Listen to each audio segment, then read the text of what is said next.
Spider-Man throws movie theaters a lifeline as they swing into the unknown. CNN.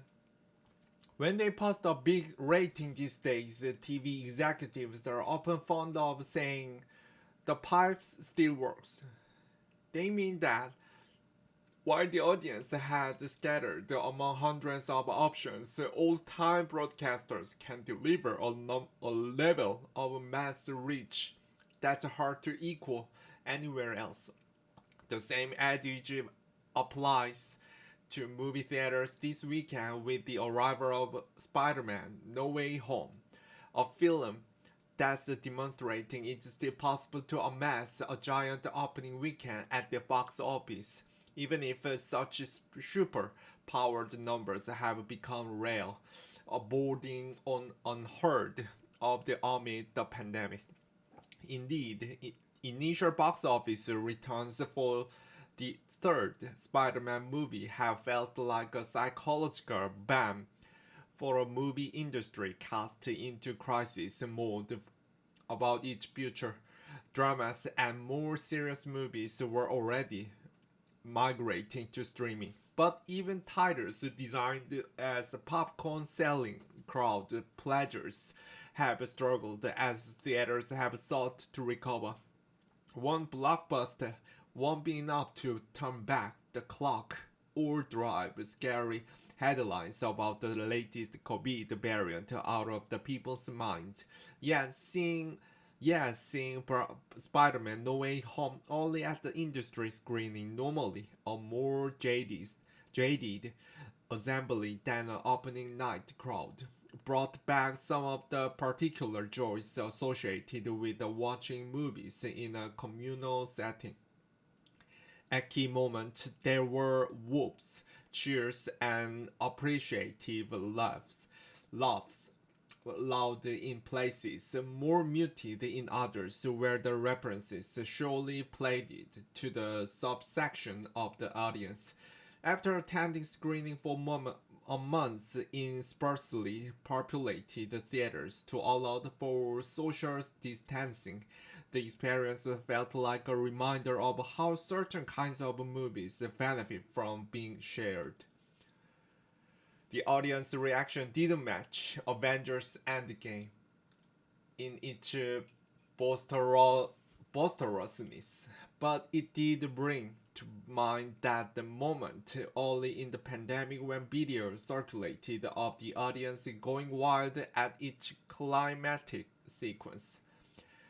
Zendaya and Tom Holland in Spider-Man No Way Home. Last year, the directors of the film, Joe and Anthony Lusso, talk about how emotional that clip was, with the latter saying that while the business was changing, movies seeing movies with large groups is always going to be unique in the way watching something at home can be. Although there have been some successes during the pandemic, there's a growing sense that the movie industry might never fully rebound to where it was in 2019. But something like a Spider-Man nevertheless represents a reassuring feeling that the hunger for what theaters offer can't be entirely replaced.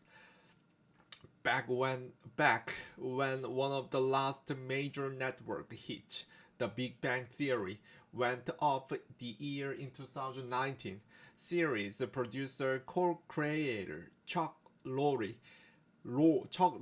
suggested that those writing obituaries for the sitcom were doing so prematurely.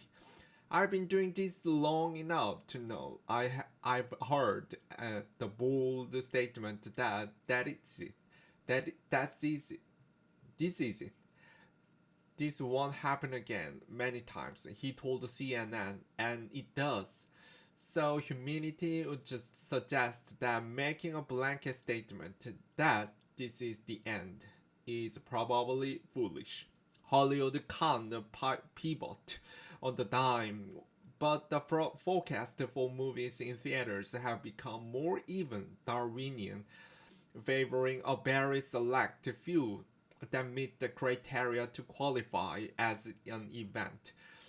For every Spider-Man or Batman, there will be expensive failures, and as a consequence, the gap between theoretical winners and those that must rely on home exhibition, and generally speaking, tighter budget appears destined to grow. At this point, Spider-Man's success looks like a welcome spike on the traveling EKG, a short-term jolt to movie businesses, and albeit theater goers, not an enduring rescue.